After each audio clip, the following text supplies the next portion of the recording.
Before we get into today's episode of the Project Podcast, me and Carter would like to talk a little bit about the death of Kyron Lacey.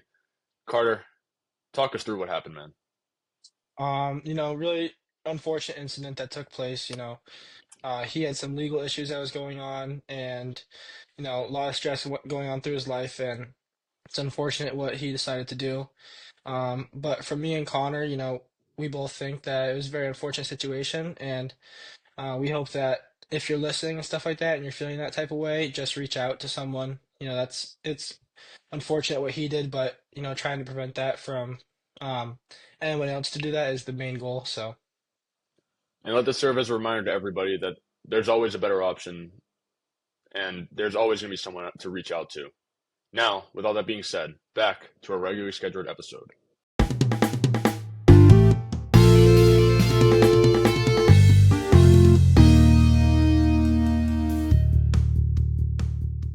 Welcome back to the Project Podcast. I'm your host, Connor Lewis, and today I'm joined by Carter Jones. And today is a discussion episode about the NBA regular season, some awards we're going to hand out, and the play-in tournament. Carter, how you doing today, man? I'm doing great. How are you doing? I'm doing a little bit better. This episode had to get delayed by a day because I was very sick. Um, if you can hear it in my voice right now, I do apologize, but we're still going to do our best today. Carter's always going to, he might have to carry a little bit more of the load today, but, I know he's prepared to do that, so that's totally okay. So, Carter, I know we missed some playing games. Can you talk us through the two playing games that happened last night, which was Tuesday night? I know there's going to be games tonight, Wednesday, when we're recording this, but talk us through Tuesday night. Yeah, I mean, great games going on. The Warriors and Grizzlies game, that was great. Warriors really showed up in that first half, but Grizzlies showed some real promise in that second half. They came back, they cut it to 3-point game, I believe, and they got a 5-second violation on the inbound pass that could have tied the game if they hit that shot that was being inbounded. But it looks good for them. I predicted that the Warriors were going to win that game, and then I'm taking the Grizzlies to beat the Kings after the Kings play the Mavericks tonight. Which you guys will see this episode probably after that game already takes place. Yeah. But regardless, that's what I'm thinking going into it. And also the Magic proves that they're a real team. I mean, it's easy to say Celtics in four, regardless of the team you're playing, but you know, Magic are legit. They got a top two defense in the league. Those guys play well together. They play with energy. They play up tempo, and you can see like Trey Young was going through it last night. He got ejected from the game after two technicals. Hawks looking shaky. I had the Magic beating them, and I also have the Hawks losing to the Bulls in that last game to get in for the 8 seed. And I mean, the Bulls have been pretty hot to go down the stretch. They have to win their first game regardless, but I like the Bulls a lot. But those two games, it showed a lot. Um, the Warriors, they have a good chance to beat that Rockets team in that 7-2 game. I believe as a Celtics fan, the Celtics will win that game. It never goes well for fans when they chant, "We want Boston." We saw that all last year, but it's going to be exciting to watch those series, both of those for sure. So I also had Warriors over Grizzlies, my pre-playing predictions. I just thought, looking at both teams, I just thought to myself, there's absolutely no one on Memphis that can guard Steph Curry. And we saw that last night, and that no one could guard Jimmy Butler either. I just don't think it's weird because Memphis was really competitive all year before when John Morant was out, and all of a sudden they just drop. And I know the West is competitive. I totally understand that, but I'm really shocked. And I don't think a Western Conference trip for the Warriors is impossible right now. I think that it will be a duel in that first round, but they're playing Houston, right? I mean, Yes. that's not like an unwinnable series. If Houston can't get anything going in the half court, I don't see why Golden State can't win that series and then be competitive if they have to play the Lakers in the second round. I don't know how the matchups will work with the Lakers and Warriors. I haven't really thought of it that closely, but I think it's possible for the Warriors to get to the conference finals. Now, I'll be honest, I did have the Hawks over the Magic, and I'm going to tell you why. I'm not a big Trae Young guy, and rewatching that game last night, they showed a replay on NBA TV. You it's just easy to hate Trae Young, honestly. Like he's complaining to the refs, and I know we talk about that a lot with a lot of players complaining and flopping and all that, but I think Trae Young does that to the highest degree. And there was one play towards the end where he tries to get the foul and just completely airballs it, and it's just like, what is going on? I don't know. I never really was a big Trae Young guy, but I just believed in guys like Dyson Daniels to really step up. And the thing with Orlando was I didn't. They had kind of a rough year. I mean, they were injured a lot. Paulo Banchero was injured a lot. Franz Wagner, his shot has been super off, and the commentators were talking about that a lot last night. And they're totally right. His 3-point percentage is below like 30% this year, and it's just like what is going on? Like I was really high on Wagner, and you could see it last night. His shot wasn't all there. I think he shot like 40% from the field, and it's just like this doesn't feel like the same guy. He had like 13 rebounds, but it still felt like I don't really know what to expect.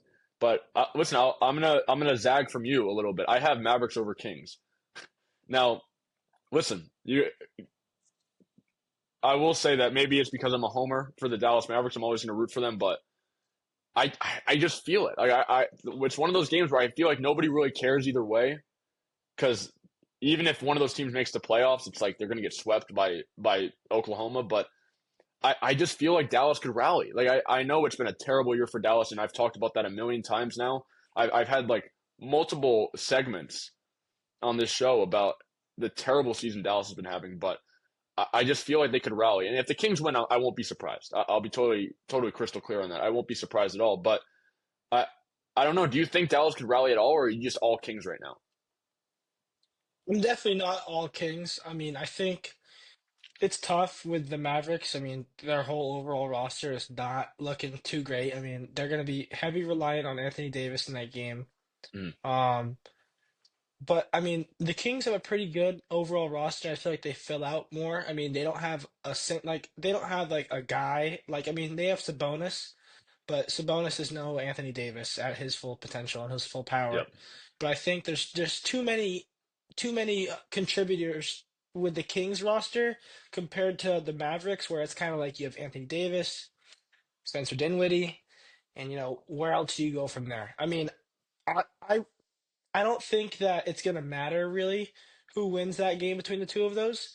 Mhm. I think the Grizzlies can probably match up well with either of those teams, and I think OKC is probably gonna sweep regardless. But you know, I still believe in the Kings, but Mavericks, they could shock me. I wouldn't be too surprised if they won that game. Now, do you have any like big picture thoughts about the playoffs itself? Not really the play-in, because I know that's kind of less interesting to some people. Do you got any big picture thoughts just overall about the NBA playoffs this year? Excited is the word I would use for that. I'm assuming you remember as a big NBA guy back in like 2018 when they had those sick commercials with like I remember like Victor Oladipo and the Pacers playing the Cavs back in those Hmm. years and stuff like that. They had those sick commercials, and I had some reminiscence of that today when I was scrolling on TikTok and I saw some great videos.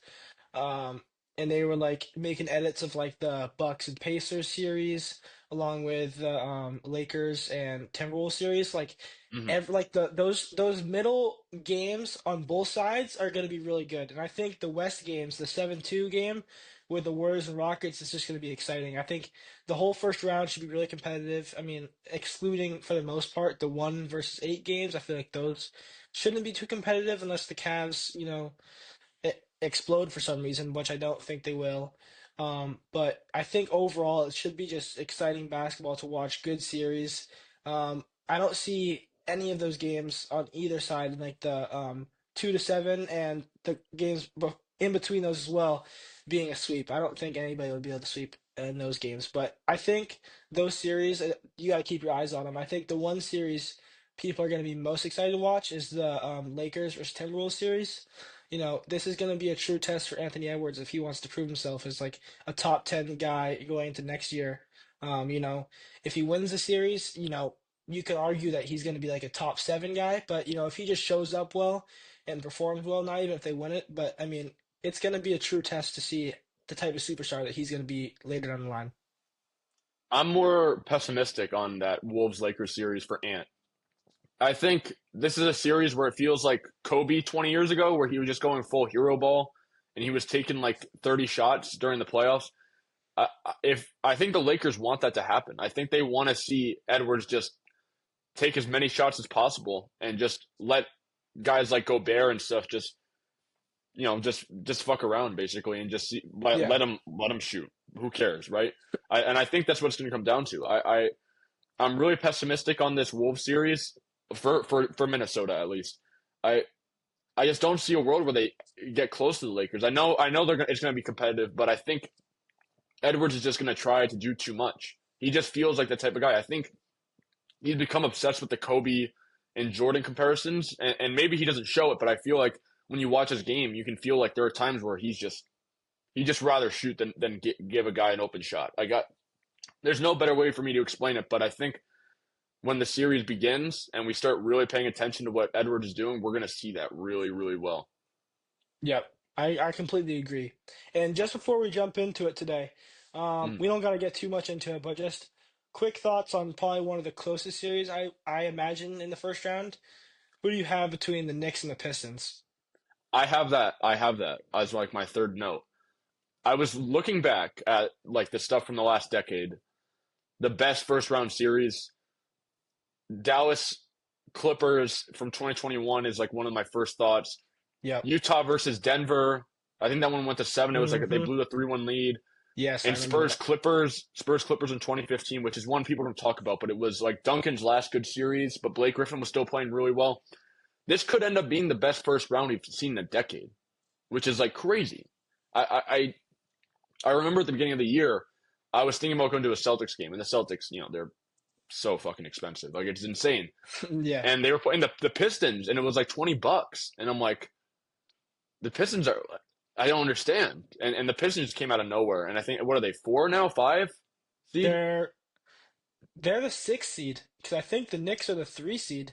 So that's the Yeah. 3-6 Oh, matchup. Yeah, I know. It's crazy because that means um Bucks are four, Pacers are five. Yeah, it doesn't feel like that though. Like it doesn't. I agree. Yeah. It feels like a conference finals matchup. Which is weird to say when the Celtics are still kicking, but it feels like Cunningham is so competitive and he's taken such a big step. He's averaging like 25 and 8 or 9 assists right now, and it's just like this guy might save Detroit. And it sounds weird because Detroit has been kind of the laughingstock of basketball for the last 20 years, I would say. Yeah. And it's just like this team is serious now, and I can't believe it. And who would have thought Tobias Harris would end up being the big winner out of the Philly Pistons swap? Hmm. Who would have thought? Honestly, it's just Yeah. I'm really surprised by that. And also, I want to touch on you mentioned you saw a great like advertisement or edit on TikTok. Those guys on TikTok are way better than the people that make the NBA commercials. The NBA For needs to sure. hire some of those guys. I know Yeah. people who did NBA edits and got a lot of notoriety for it. And I listen, I'm going to be honest. The NBA doesn't know what the hell they're doing when it comes to those things. I criticize the NBA a lot because it's a sport I love and I want to see it succeed. And it seems small, but if you let those editors take over and like kind of just let them do their thing, like I feel like people are gonna get more hyped, and you can kind of see it. Like I see edits getting like you see an edit of I don't even know like Louis Scola getting like 100,000 likes on TikTok, and it's just like okay, Yeah. yeah, sure. It's just I don't know, but Cavs Celtics. I know that is a possibility for the Eastern Conference Finals. What do you think about that series? Initial thoughts is, I want to take the Celtics because it's gonna be, obviously they're my team, but it's gonna be a great series. And, you know, I hate to say it as a basketball fan, and I have some friends that are Cavs fans as well, but the Cavs scream not ready for the playoffs. You know, they've Okay. been in the previous years, kind of ever since like LeBron's left, they kind of just have been they don't really show up as much as they do in the regular season as they do in the playoffs. A lot of guys kind of just fall asleep in the playoffs, it seems like. Yeah. But I think initial thoughts, if they want to, like, if the Cavs want to beat the Celtics, they have to have like two top guys to kind of match up with um, the way that Brown and Tatum play together. They need like Donovan Mitchell, and it's a toss up between Darius Garland and Evan Mobley, really.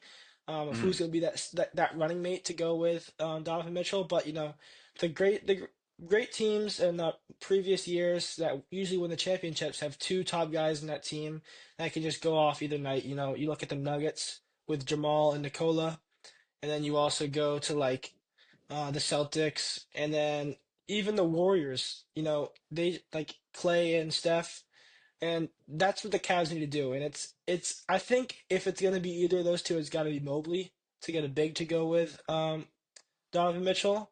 But I'm not convinced that Mobley's there yet. But mm. I'd like to see him prove me wrong at the same time because I want to see that series be good if they end up matching up.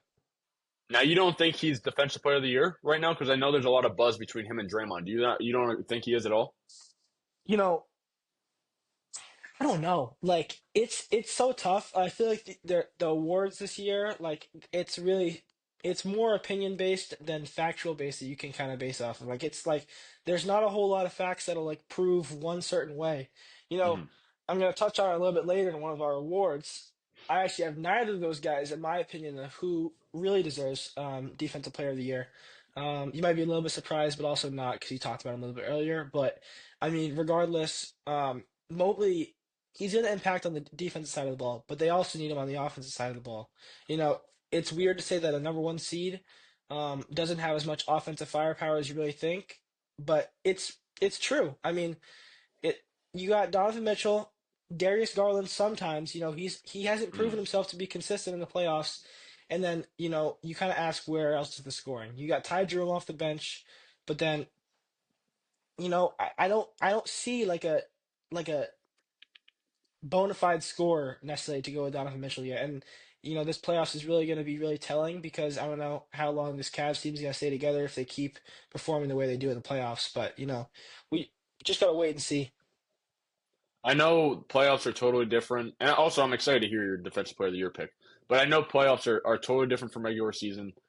But during the regular season, the Cavs and Celtics played each other 4 times. They went 2-2 against each other. Two of those games were ended 4 points or less. So, and one of those other games was really really competitive, although the score didn't say so. So you got three really competitive games. I know that's the regular season and all, and I know that doesn't mean anything to some people, but I think it's going to be a good series. Listen, I'm going to be completely honest. I do have Boston coming out of the East as much as I'm not a fan, and I show disdain to Boston time in and time out. I always criticize them, but I think they have the chops. I know we'll get into the best teams from the West and the East later, but I think the Cavs are going to make it more competitive than you think. But I want to talk to you about another team that's sort of young like the Cavs, but I think the storyline behind them a little different. But I think they might be in the same boat, and that's the Thunder. Like, do you have any strong thoughts about the Thunder just at the top of your head? Um, they're really good. That's kind of just like the clear cut theme for the Thunder. They're just a really good team overall. Very little flaws in that team. The only one to really pick out is, where's the experience there? You got Mm. a lot of really good guys there, but how many people on that team have, been to the playoffs and done it? I don't I can't name any off the top of my head. I mean, there's been a lot of guys who have just overall playoff experience, but that Did Celtics team Caruso was he? I Caruso, think he yes, won a title. that's what I was thinking. I mean, Caruso's that Okay. one guy on that team. And that could be the game changer for them. I mean, Caruso's not going to necessarily be he's not going to light the world on fire, but he's going to be able to, Yeah. give the guys experience. He's going to give them some knowledge and stuff like that. And I think that will be what they need. Um, but this OKC team slightly reminds me of that Celtics team that went to the finals and lost to the Warriors. Um, I mean, that Celtics team has been to the playoffs multiple times, but first time in the finals. You could see the inexperience show later down the line. Those last two games they lost back to back, Mm. where Steph Curry has been there and he's done it multiple times before that. So that's my only concern about the OKC Thunder going into these playoffs. But the first two rounds that they play in, I don't see it going over 6 games, regardless of who they play. So, Hmm. but that conference finals matchup with whoever they end up going against, and that finals match if they get there as well, it'll be interesting to see. It all depends. It all depends on matchups. That's what I gotta say in this upcoming playoffs. So I have We can do this right now. I have Oklahoma as my best team in the West. Listen, they've been Mm. injured pretty much all year, and they still won 68 games. Shea is, like it or not, unanimously top three in the league, bare minimum. But I think it comes down to Chet Holmgren, and I know he's healthy now, but he's going to have to bang around with guys like Jokic and Zubac and Gobert. And he missed a lot of time to begin with, like I said. But the playoffs are really about the big men. And if you don't have a steady big man, then you're kind of screwed. And Holmgren needs to be that guy. He's going to have to match up with Jokic. And I think that's like the biggest one. If that comes, if that time comes, they're going to have to play each other. I don't know how that works. And I like their supporting cast. I like Dort. I like Caruso. I like Jalen Williams a lot. Best defense in the league, top three offense. They have everything, but it comes down to the experience, like you said. And they lost to Dallas last year in hilarious fashion. As a fan, like honestly, I was crying laughing because I don't know if there was a team that I hated more in a playoff run than the Thunder last year, and just beating them. It was the best feeling in the world. I know we got smoked by Boston. I don't care. To me, beating the Thunder was my NBA Finals. Honestly, that meant more to me than anything. And lucky for them, Luka's not around on Dallas, but he's around on LA. We could see history repeat itself, and we could see Luka take over and just absolutely smoke them. Or Denver. You never know with Jokic. I mean, you never know what he's going to do. He could have a 40-point triple double any given night. And if Chet Holmgren's guarding him, who the hell knows? So is the Thunder your pick for the best team in the West, or do you have something else? I do Thunder too. It's kind of hard to Okay. pick anybody else right now. Lakers are a close second, I think, Mm. but you got to go with OKC based on everything you just said. And and it's so funny because Houston is the second seed right now, and I don't think we've said more than two words about them. And Nope. there's a good reason. We're not sleeping on them. They're just not.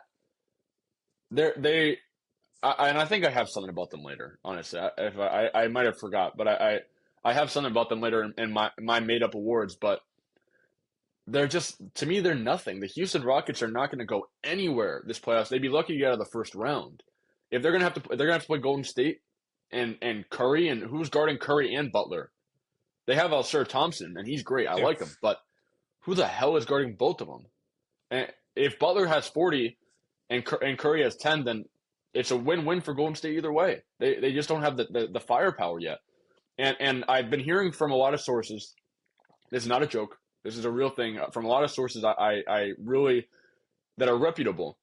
If the Rockets' first round goes really bad and they can't, and it comes down to the offense being terrible, there is a Kevin Durant trade in the cards for the offseason. And that is absolutely a true fact.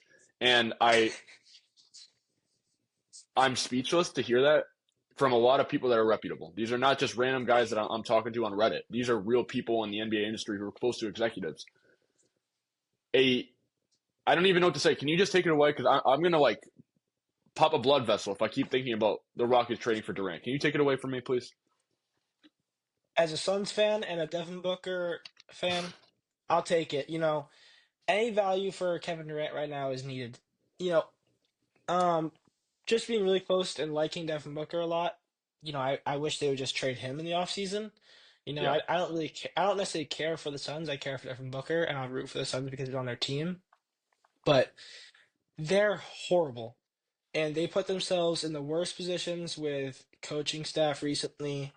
Um, you know, the worst yeah, contracts you can have. It's horrible. It's insane that Bradley Beal situation. You can't erase that. But the only thing you can do now is either a Kevin Durant or a Devin Booker deal. And I heard something today. I saw something, a tweet that said that the Suns are looking to give Devin Booker a 2-year extension soon.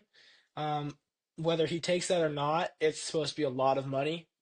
mm, But that's I still think, I mean, Kevin Durant's a really good player, but one of the only teams that I really see that should trade for him if they really wanted to in the offseason, I guess you could say OKC. And they have all the picks in the world, and their team's still so young. So, I mean, are they going to use those picks down the line? Maybe, but their team's already so good in the first place. What's the point of really having those picks? If your team loses this year, go get Kevin Durant. He'll give you 1 or 2 more good years. Um, he reunites with OKC, obviously, but that's the only thing I see. I mean, the Rockets could do this because I mean, same as OKC, they're really young, and if they wanted to, I don't know what their pick situation is like, but I would assume they should go like heavy pick wise. But they got a lot of young talent on that team, and I would I'd see it as a mistake if they gave up too much and too Hmm. many good, valuable pieces for Kevin Durant. But if they can work out a deal where they mainly give up picks and bring like a veteran like that to a somewhat younger team, that could put them over the hump for the next season, I'd see. I I just don't know why. Like Durant is, I think, 37 or 36, whatever. Next season will be 37, I think. Yeah, yeah. Like I don't know what the market is though. Like I'm reading all this stuff about Durant to the Heat, Durant to the Rockets, Durant to whatever. Like who? How does that cap space work out? Because he's making so much money, and he hasn't competed for a title since he was with the Warriors, and that was like 6 years ago. Like he really hasn't been that competitive. I know the Nets series came down to his toe was on the line. I just it doesn't matter to me. It's just like he cannot win without having superstars next to him. And I know every team that wins a championship has star players. I get that, but if you need that much talent in order to win, I just it makes me question him a little bit. Like as a generational talent, I know he's a great scorer. I know all that. I just don't even know what to say about him anymore. Uh, and it's making me mad because I know there's some Dallas rumors. And if that happens, I might actually just lose my mind. Like I don't even know like what we're doing anymore. It just I don't know how there's a market for Durant. If this was the '80s, Durant would have been retired 3 years ago. Like this is just it's so weird how Hmm. basketball is. And Durant's body language is awful. He doesn't really care. He kind of just sleeps through games. Basically, he walks through to get 24 points and goes sits on the bench. I don't know.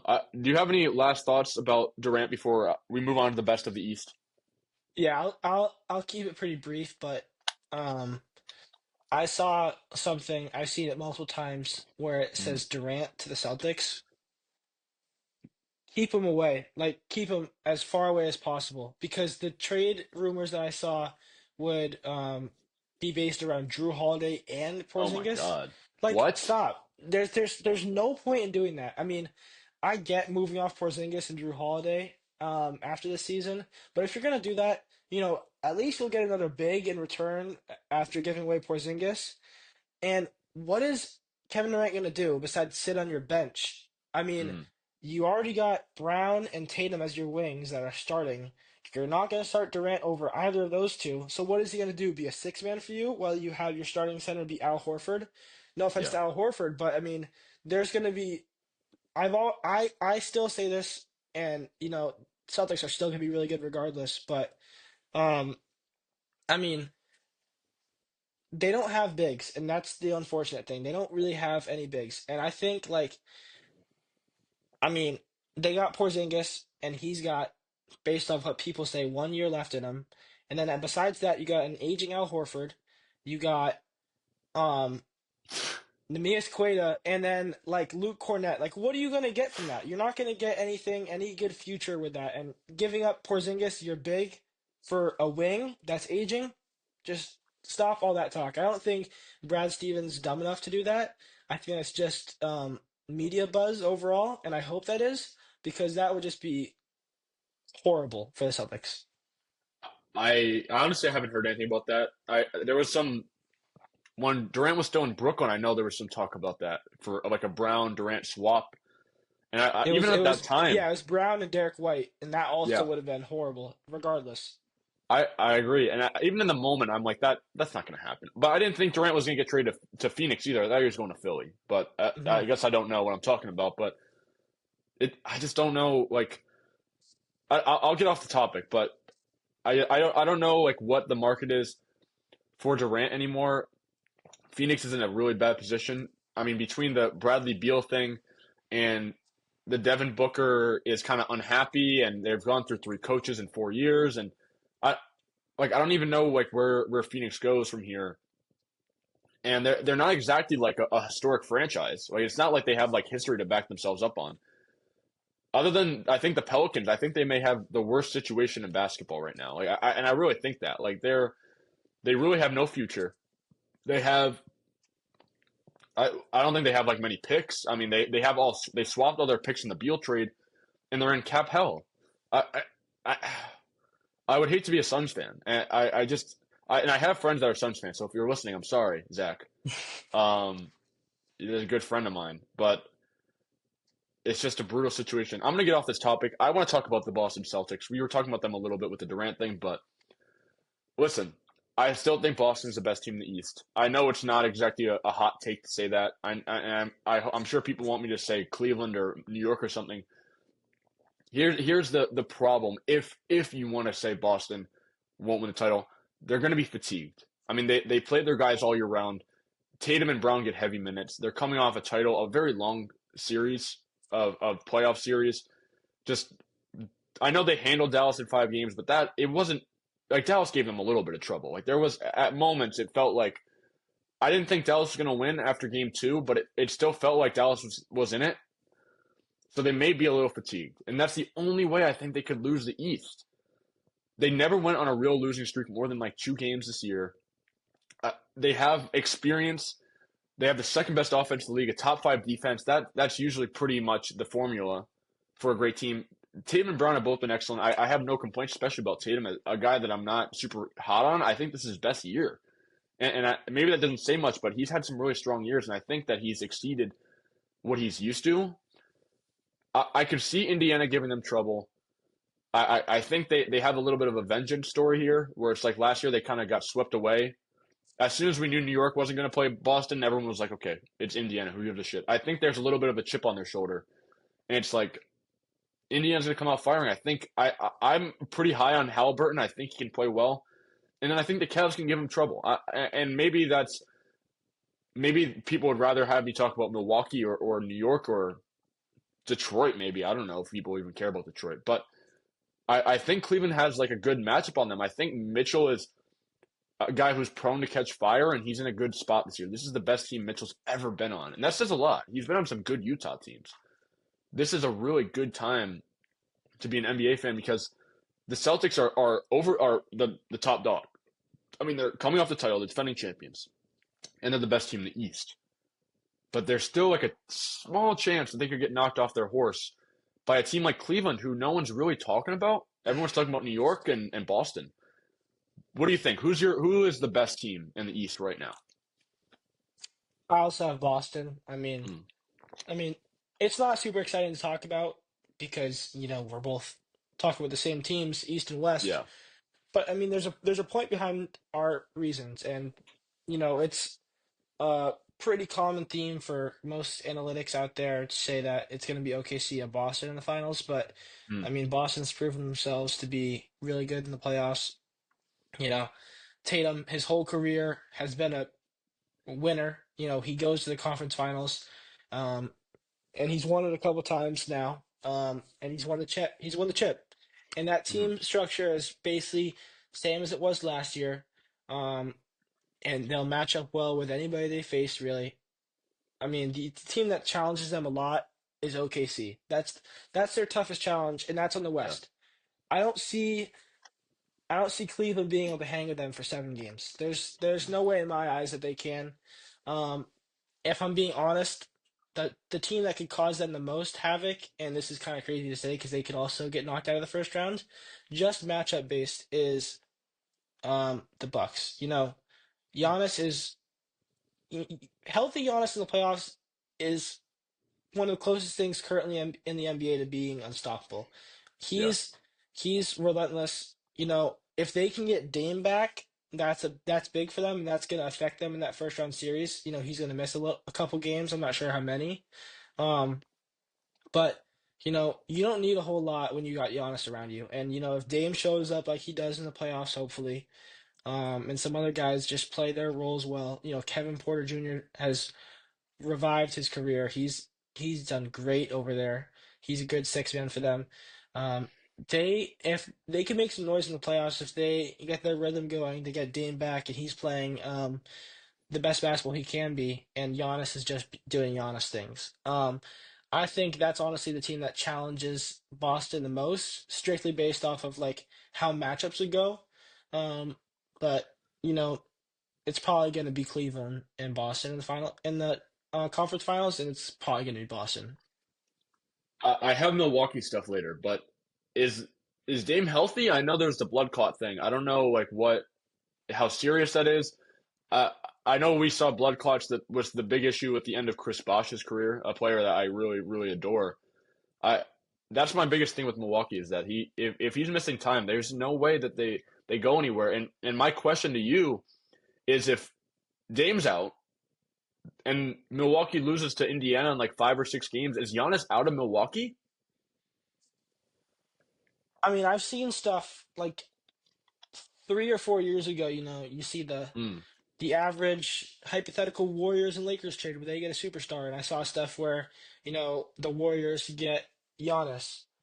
And I think he's always somehow in trade rumors every single year. I mean, how can yeah, like a franchise guy be in trade rumors every single year? Because it's Giannis, I guess. I don't know.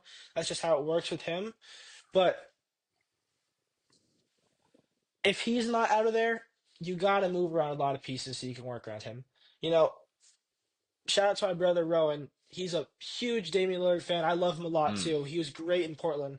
But, if he wants to stay on this team next year and if they don't perform well in the playoffs, he has to perform well himself. And he has to show that his age isn't as much of a factor as people might say it's going to be soon. Um, but I'm scared that he could be a piece that they move off of in this offseason if they don't do well. And I don't want that to happen because I like Dame a lot too, and I want to see him win a chip. And, you know, this Bucks team is not going to win a championship. I'm sorry if you're a Bucks fan. yeah, If they do, I guess I'm wrong, but this Bucks team, the structure of it, it's not built to win a chip. There's nothing that screams like, oh, OKC's gonna lose to Giannis. I mean, there's yeah. too many guys that can just match up with Giannis in the OKC team and quiet him down a little bit enough to where the OKC stars can just overshine them. But I'm sorry to say, if you're a Bucks fan, they're not winning the championship this year. Um, and I'd really hope that they perform well enough to the fact where Giannis wants to stay again.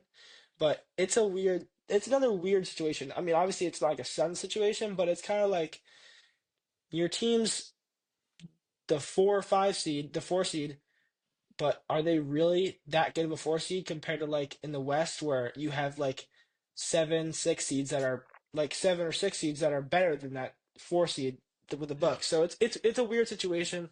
But it all depends on how they do. If they get knocked out in this first round, I expect big changes to come for them.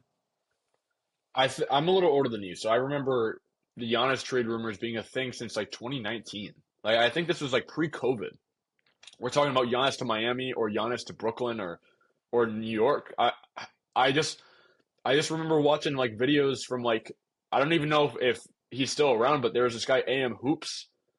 He made like basketball videos on YouTube. I don't even know if people watch him anymore, but he would always post like the trade rumors. And I mean, I was a kid, so I didn't know if he was reputable or not, so I kind of just went along with it. But it always felt like Giannis was in the trade rumors, like you said. It's funny because even when he won the title, it still felt like it was like uncertainty. There was like he could leave though. Like he still could go. Milwaukee's a small market. He could get out of here now, and he didn't. And he's still around 4 years later.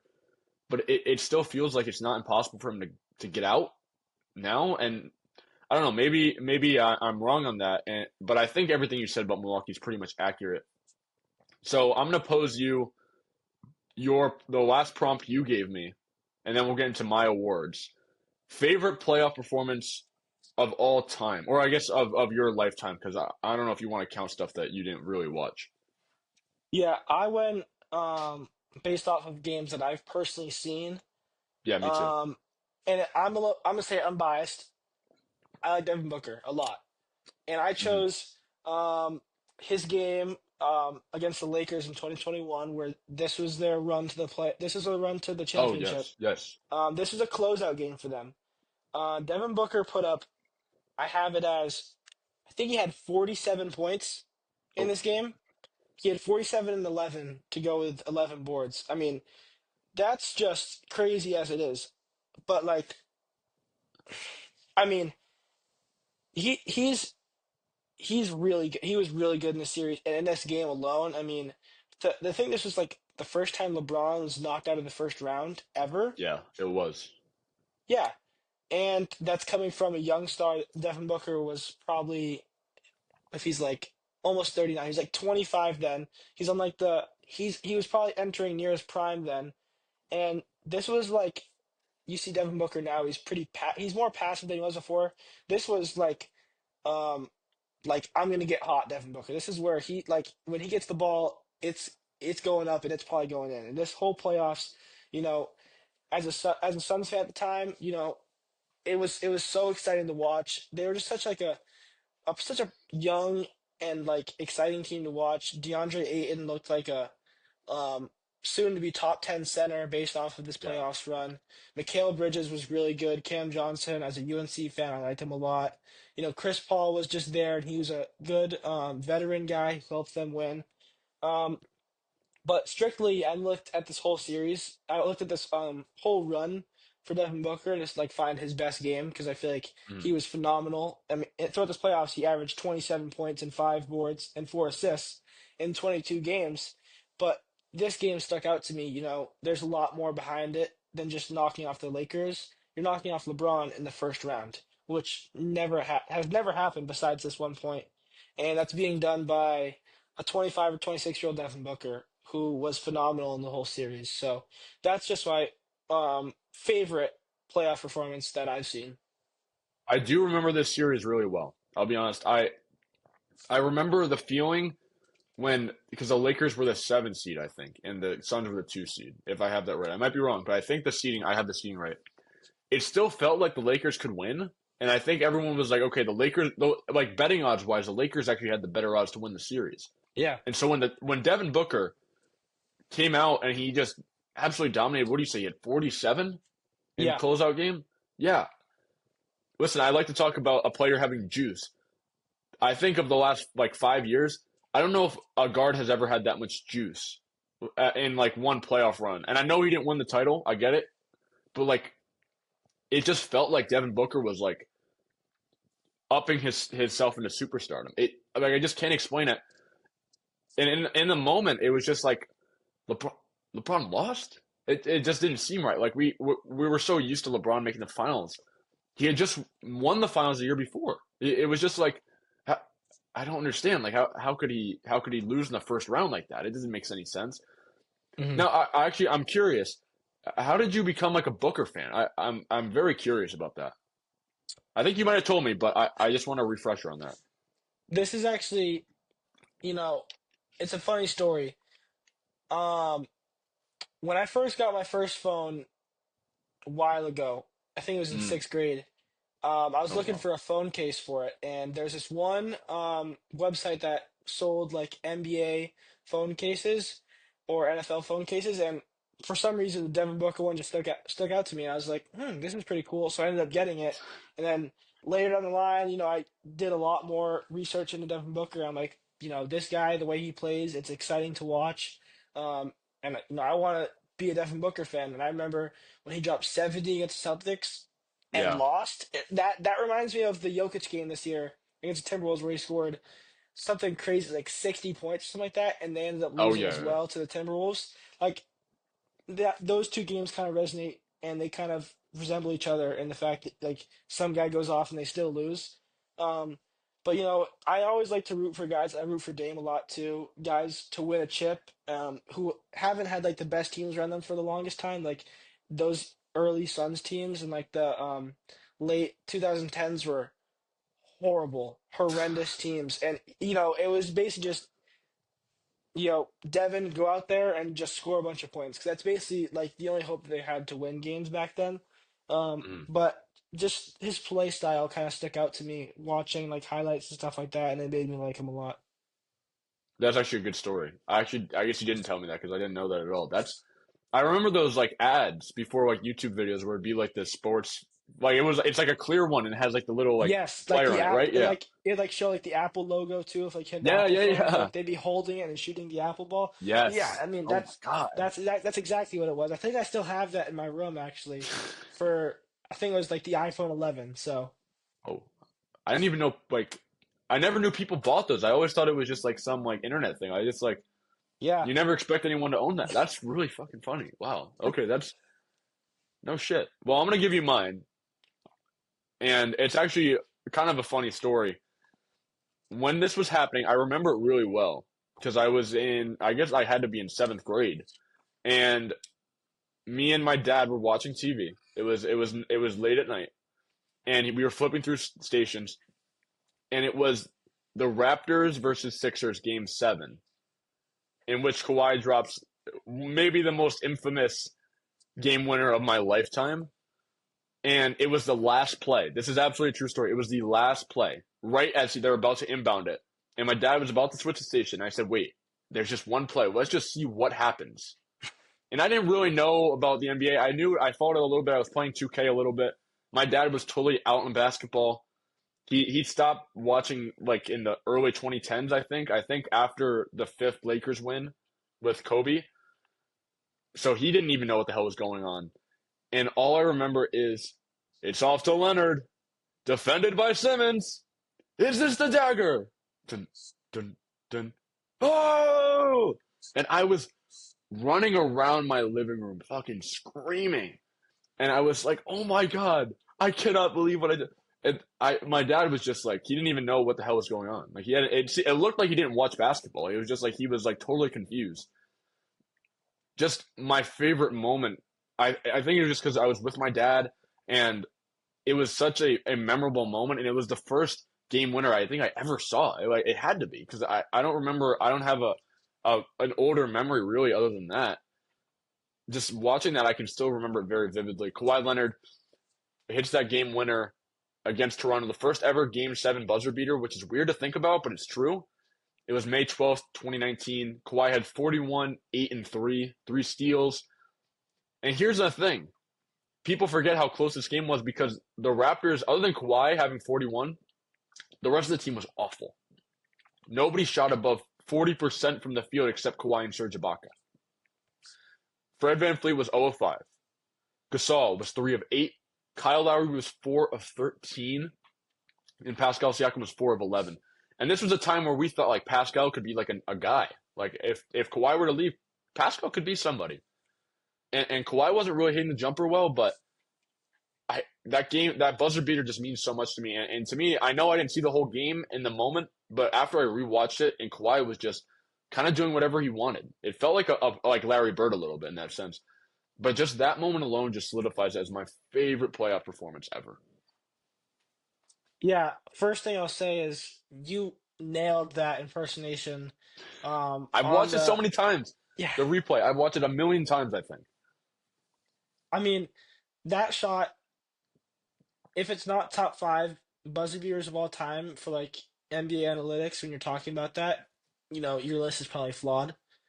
I mean that shot was incredible. Um, the fact that it bounced off the rim three times before it goes in. And Yes. as he's like, I'm pretty sure like he's leaning on either it's Ben Simmons or Joel Embiid as I like think it's both. It's like I kind think of it's Embiid's on both. his like right and Simmons on left, and it's just Yeah, it's like that's I just like one of those like crazy scenarios where it's like you wouldn't believe it if you didn't see it. yes. And I think that whole story that you told about how like um you said, hold up, let's just watch this last play. I mean, it kind of like moments like that bring out like the joy of being a basketball fan or like a sports fan because you'll remember that for the rest of your life. Like if you like if your dad just flipped the channel, you would have never seen that. The moment probably wouldn't have meant as much as it does to you now. But it's just Yeah. certain things like that that kind of bring out like the love and passion for sports. And I feel like, that, but besides that, I mean, that playoff performance, like you just said, was phenomenal. That whole run by Kawhi, and he got Finals MVP that year against the Warriors. I mean, talk about like ice cold down the stretch too. Yeah. He was clutch in that game. So yeah, I think that was also a really good game, a really good performance as well from Kawhi. Now, are you ready to get into the Connor Lewis NBA regular season awards or I what? am, yeah, I am.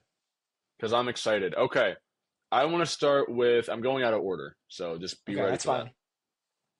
I'm going with this is my favorite name, I think, for anything ever. The Chris Kaman Nap Time Award for the player who we think was most slept on. This comes from a time where the Lakers just had so few players that Chris Kaman could take a nap on the bench and he could just lay out. And it was the funniest thing I think I've ever seen in my life. Who do you have for the Chris Kaman Nap Time Award? I actually have two guys, and I Okay. feel like their overall team has flown under the radar a lot too. And I have James Harden and Ivica Zubac. Oh my God, I am Zubac too. You do? I Okay, love it. well, Yes, go ahead, go I'll ahead. go more into James Harden than I do Zubac then. James Harden was phenomenal this year, and going into the Mm. season, I was like, James Harden, what is he gonna do? Um, Paul George just left. How good are the Clippers going to be? I mean, he averaged 22 points this season. He averaged 8.7 assists, gave him 9 assists. I mean, he had great numbers, and he's known for being a cancerous player. His attitude isn't great all the time. I mean, he proved us all wrong this year. He was phenomenal, and he was slept on because who was talking about the Clippers? Who was talking about James Harden throughout the whole season? Not many people, but he did what he needed to do to make the Clippers a better team. He puts them in a really good spot right now in the playoffs. I want to mention that as well against the Nuggets. People actually favor the Clippers to win that series because how hot they've been and how Yeah. overall good they are as a team.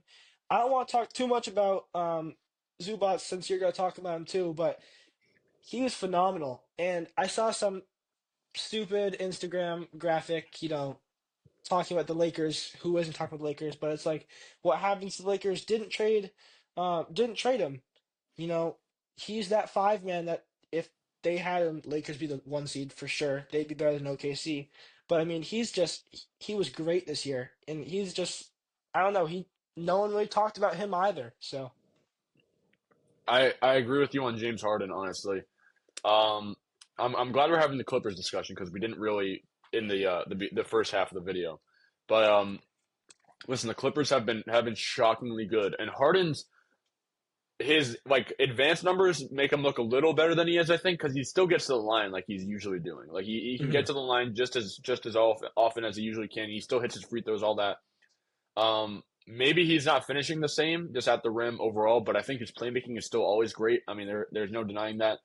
But Zubac, averaging 17 and 12 and a half rebounds, over three offensive rebounds a game. And it's not like they're a bad team. And I really do think they can beat Denver. And as much as I like Denver, they are such a well-oiled machine. They kind of put it all together. And if Kawhi is healthy, it's just like, could this team like actually make the conference finals maybe? And probably not. But I'm just saying, like I'm throwing it out there. Like this team has some depth.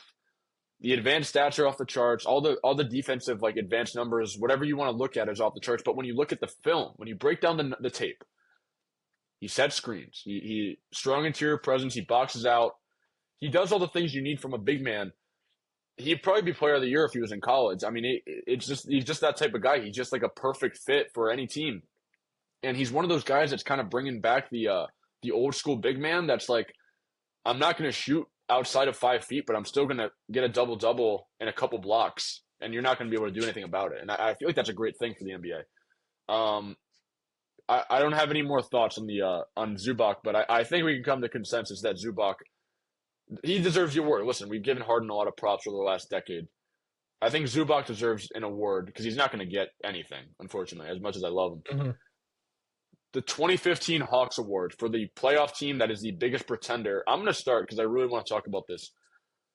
I have the Bucks, and I know you're not going to like that, but with the Damian Lillard thing, where it's like the blood clots are an issue, and it's like we don't know what's going to happen there. I'm not 100% certain if he's playing. And listen, they're a little older. I know they got Porter Jr. now, and they have Kuzma. I listen. I'm not a big Kuzma guy at all. Like to me, when they made the Kuzma move, it's like I get they want to get younger, and maybe Middleton's not a good fit, but it's like Kuzma. Like I think they just made a last second decision. Maybe they flipped a coin. This feels like something you'd see in like when you do my league in NBA 2K. Like it's just like I don't know where they're going with this. And then they had like a little win streak at the end of the year, but consider the teams that they beat in that last 7 game stretch where they had a nice little win streak. They beat the Suns, they beat the Sixers, they beat the Heat, they beat New Orleans twice, and they beat Minnesota and Detroit. That's good. But a lot of those teams are not great, and those are some close games. It just you look at their roster. they have on paper they're a good team, but they're not dominating like I feel like they should, and maybe that's because of the slow start they went on. They won the in season tournament. That's cool. The Doc Rivers era, they're 64-53 since Doc Rivers has become the coach. And listen, I love Giannis, and maybe I'm wrong, and maybe Giannis turns up. He's been averaging 30 and 12 for the last 3 years, which is not something that happens a lot. Maybe Shaq did that. There's not a lot of players that did 30 and 12 for 3 consecutive years. I'm interested to hear. I know you're big on the Bucks right now, but I'm interested to hear your pick for the 2015 Hawks Award. Well, I won't get into it much at all, but I also do somewhat agree with that Bucks pick. Um, but for my team, I have the Knicks. Mm, I mean, I feel like the whole year there was kind of like a consensus, like teams, like there was like a consensus, like top four teams in the NBA, and they'd say Cleveland, Boston, OKC, and New York. But I mean, that was like near the start to like the middle of the season. That's before, the Luka trade, and that's before like the Warriors got hot. But the Knicks do not scare me. They got Jalen Brunson. Yeah, that's cool. But I mean, he's had injury history in the past, especially in the playoffs. They got Cat, you know. I don't got much to say about the Knicks as a three seed, and the fact that there's a real possibility that they can get knocked off by the Pistons also just shows yeah, how much of a pretender overall they can be. And you see Stephen A, who's one of the most boastful people on this planet, you could say probably when it comes to like his yeah. sports teams. I would say yes. Yes, and I saw an interview, not an interview, but like on air, someone asked him about the Knicks, and he said, "I don't like it." I mean, he said he has them beating the Pistons, but he said he doesn't like it, and there's a Mm. reason for that. It's because there's not a whole lot to like about the Knicks when it comes to showing up big in the playoffs. So I mean, that's just my take on it. I remember when the Cat trade happened, and listen, granted, Cat has had a very good year, and especially that second half of the year, he's been really good. When that happened, it felt like they lost every single piece of depth they had. Like losing DiVincenzo was just like a huge loss, and so I see where you're getting at. I'm not 100% out on Cleveland. I mean, excuse me, New York, but to say they're going to the finals, I would say no, definitely not. So I agree with you up to that extent. I think they can beat the Detroit Pistons. But I know where you're getting at, and maybe Stephen A. Smith is right. I think he knows his team better than just about any Knicks fan. He's followed them very closely for his whole life, I'm sure. But I don't know. I was never totally sold on Brunson in the playoffs, and we'll see what happens this year. But I can't totally disagree with you on that. Now, speaking of Stephen A. Smith, we're going to do the award named after him, the Stephen A. Smith Award for the hottest take this season by an analyst. Would you like to start with this one? Yeah. What I would say is if you want to with this one, I'd search it up if you're someone listening to this. Um, but Mad Dog, he's known for having some wild takes, saying I would say Shaq's not that. a That's top five nice. center. Yes. Um, but this kind of like I had to do some real digging when it came to this one, and this one stuck out to me. I'm like, what is he talking about? And this is about Eric Spoelstra, the coach of the Heat. I'll give the word for word what he said. Yeah, He please. said, "Can we now take the halo off Spoelstra?" And this is kind of referring to this previous season that he's had. The Heat weren't that good, so he's basically saying in this like, yeah, can we like stop talking about Spoelstra being such a good coach of all time?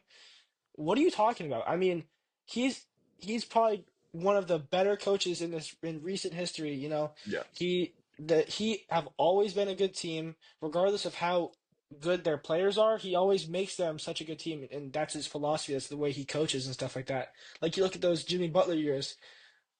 I mean, you had more guys that were showing up for you and playing for you that were undrafted players than like Gabe Vincent and Caleb Martin and stuff like that than like any other team in NBA history that went on runs like that. I mean, and that all comes down to coaching wise. And I think like, Mad Dog, he'll say a lot of just random things, but I mean, what are you Yeah. talking about here? I mean, Eric Spoelstra does not deserve any hate. the Heat weren't great this year. I mean, they're the 10 seed, but regardless of the fact, one year does not define an overall coach's like career. I mean, maybe this is not No. what he meant, but from what I heard and from the reactions what people got on the show, it's just you kind of just got to sit back and say, what is he talking about on that one?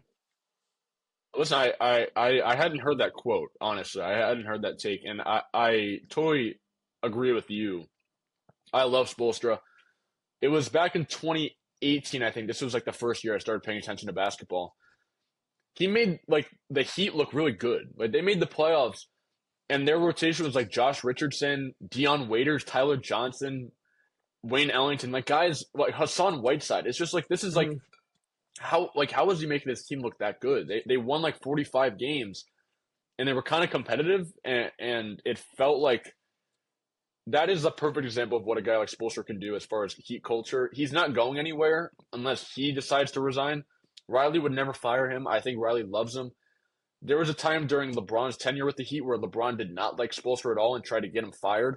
And Riley didn't bend. And if Riley's not going to bend to LeBron, he's not going to bend to Mad Dog.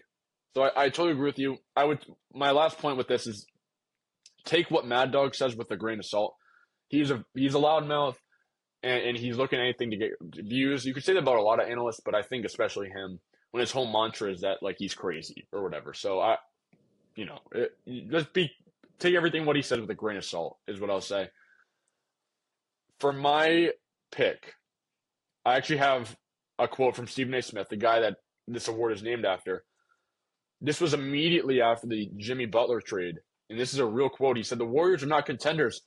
Jimmy Butler doesn't make a difference." Now, obviously, that's stupid. Just and I'm gonna talk you through the numbers. I did a lot of digging with all the numbers on StatMuse and Basketball Reference. Warriors record before the Butler trade, 25-27. Since the Butler trade, 23-6. Offensive rating with Jimmy Butler, 120.7. That is third in league, only behind Cleveland and Boston. So they've had the third best offense with Jimmy. And before Jimmy, it was 113.4. That is 22nd in the league, behind a team like Miami, whose offense is terrible.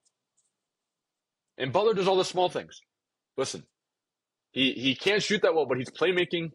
We saw him just last night. I guess it'll be 2 nights ago when this comes out against Memphis, where he had like 40 something points. Listen, he does make a difference, and I don't need to explain it that much. If anyone listening is paying attention, I know Carter, you're paying attention to the NBA season. I don't need to explain why Jimmy Butler is great and why Stephen A. Smith is an idiot for this take. And my only counter, because I like to play devil's advocate with these things, Hmm. is that a lot of the teams that Golden State has been beating since the Jimmy Butler era has begun, there have been teams like Portland and San Antonio and Phoenix.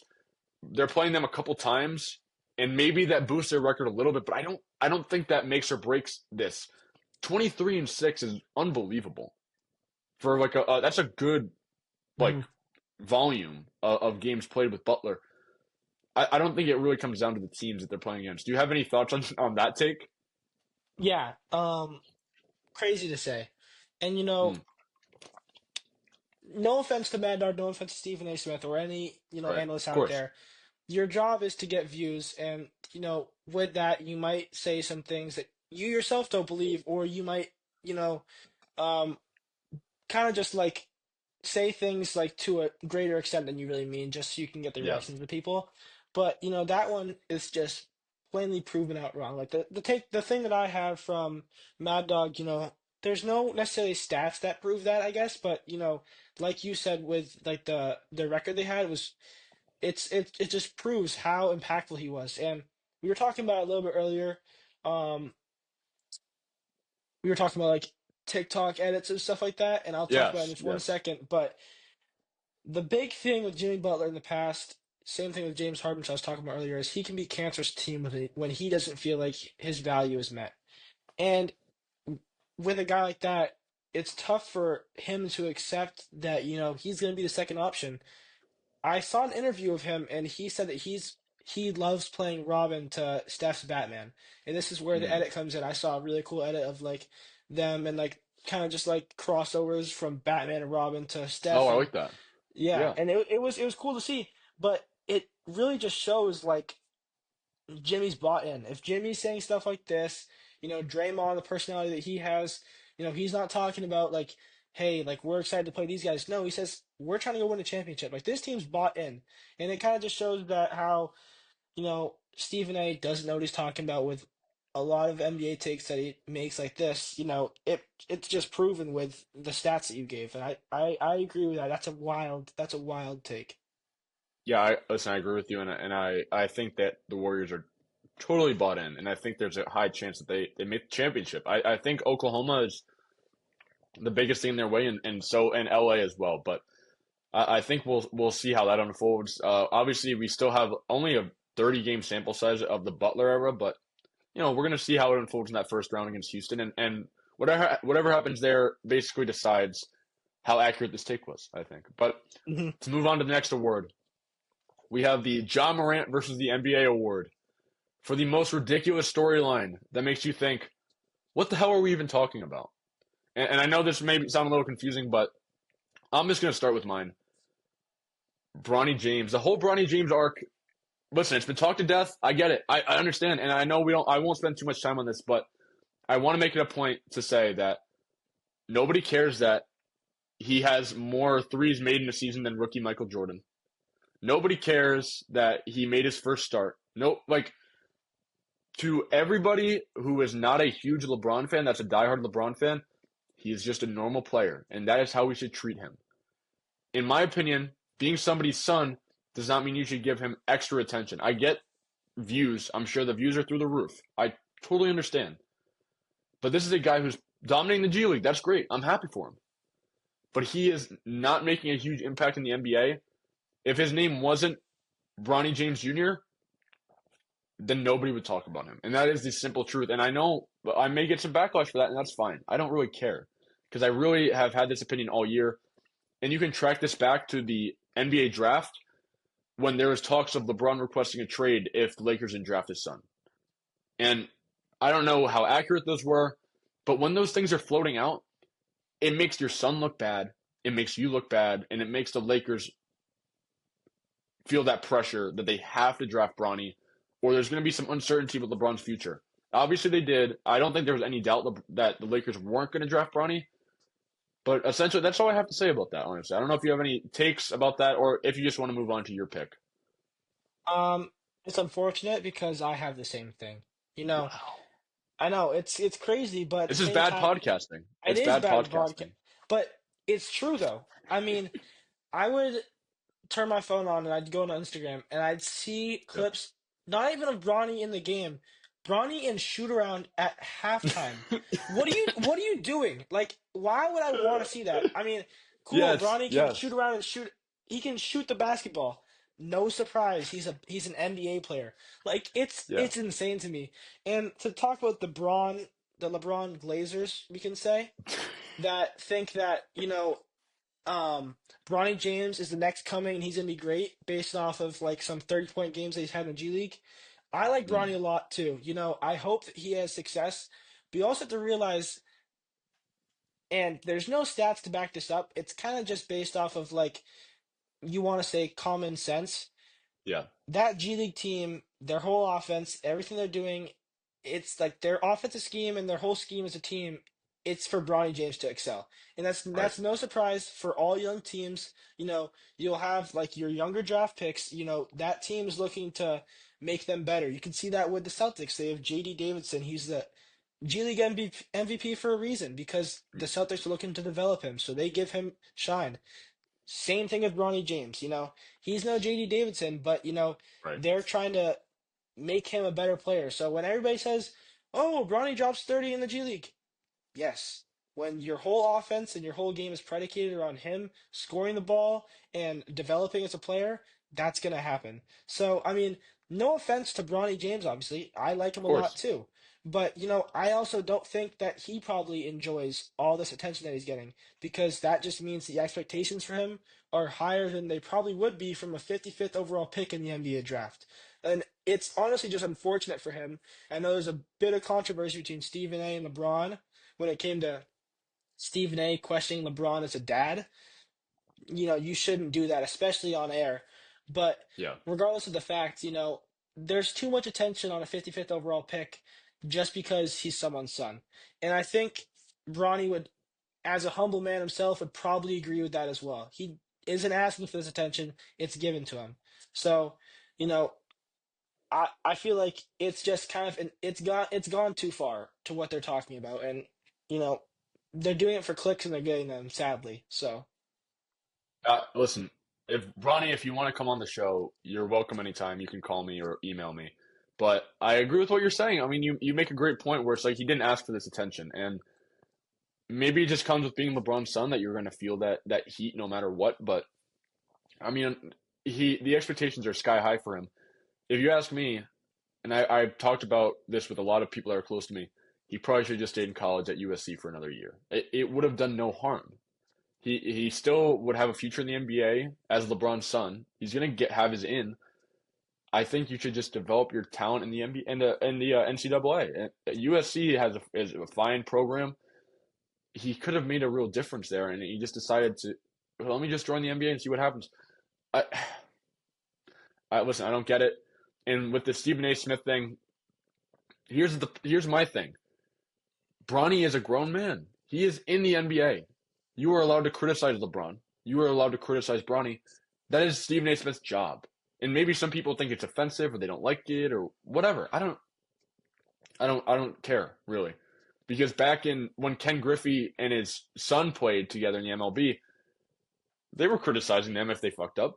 Like that was just part of it. Like that's like the thing. Like it's just if you play with your son and that happens and that's happened before in other sports, you're gonna get the heat, and it's just how it mhm. is. Unless I don't know if you have any more opinions on this, it definitely fires me up to talk about this because it is a thing I don't like about the NBA is what they're pushing with this. But if you have any more takes, feel free to air them out. Yeah, just to kind of round out, like I feel like social media overall, it's become unbearable sometimes to, watch and I still do regardless of the fact, but like I mean, just some of the posts that the NBA has about Bronny, it's just too much. And I think I don't know, I don't get it, and I feel like they understand that and they're kind of abusing the fact that they're still gonna get as many views as other videos just posting that stuff, and it almost seems lazy. Yeah, Like you're going out of your way just to post like, and they know it's dumb content too. They're just doing it, and they're still getting the attention that they want, which is frustrating to me because I want to see NBA post stuff about guys who are getting highlight plays. I don't want to yeah, see Bronny James shooting around and shoot around. No offense to Bronny. This is no offense to Bronny. This of is like course. this could be about any other player in the NBA. It just happens to be him. Sadly for his sake.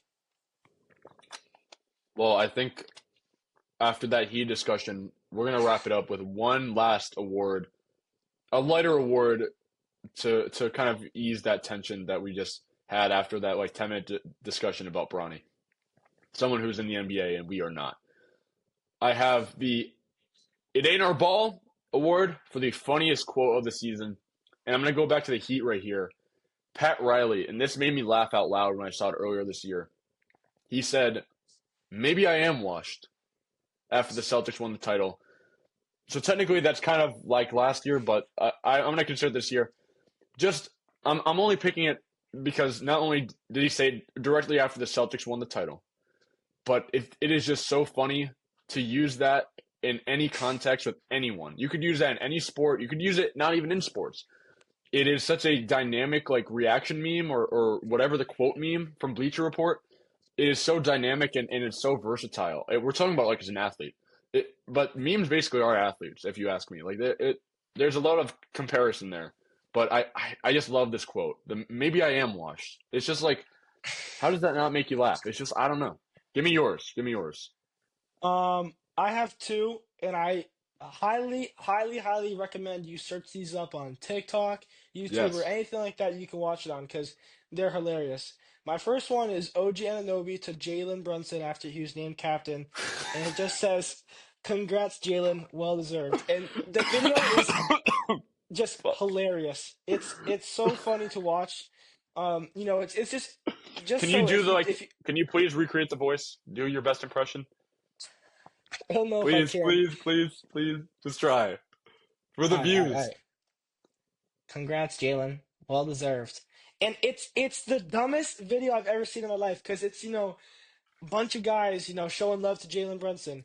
Of course. It's a compilation of the whole Knicks team basically congratulating him, and then you see a sliver of OG Anunoby's face, and he Yeah, just it's says, like up to here. "Yeah, like what is he doing?" Um, and my second one, this one is hilarious too. I've never seen someone talk this way to a president or a former president ever, but Hmm. who else would it be than Anthony Edwards to say, "Man, y'all better stand down. I'm the truth." As Barack Obama asked, I think it was um, Joel Embiid if Ant's like that or basically stuff like that, and Ant says, "Man, y'all better stand down. I'm the I haven't truth." heard And that then one. What? it it's Oh hilarious. my God. Why? I'll send you an edit of it Please, after yes, this. yes. And I recommend you watch both of those because they're hilarious if you haven't yet. But Yeah. it's just it's hilarious to me, and I feel like the fact that he's talking to Barack Obama saying that as well. I think this is after Team USA won the championship, Hmm. and it kind of came out in their documentary after.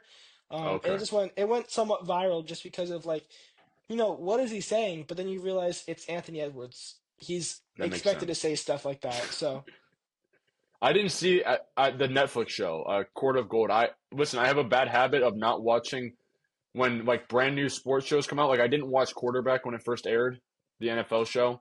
mhm. And so I didn't get any of the jokes people were talking about. I watched like Hard Knocks like 6 months after it ends. It's just like I don't know what I'm even doing. I'm the But same that way when it is comes to like stuff like that as well, though. I'm the exact same way. I don't know why I put it off. I really should watch that Court of Gold. Honestly, it sounds pretty good. I saw a Mhm. clip of Jokic just screaming at his teammates in the locker room of Serbia, and just like he just like crashing out over. I think because like Durant was cooking him, and he's like, "You're guarding Bam Adebayo. Durant's gonna take a jumper. Guard him." It's just like, what the fuck is going on? It's just like I'm crying laughing. I don't even know what it's from. I just thought it was like someone recorded it, but I should watch Court of Gold honestly. Mhm. Carter, any last thoughts before we wrap up? I think the cough Um, is getting to me. I'm like dying out here. I'm I sorry. know. That's okay though. No, I think this is probably one of our more exciting episodes we've done together. Yes. But, you know, we're basketball fans, but we're NBA fans at heart, really. And Yeah.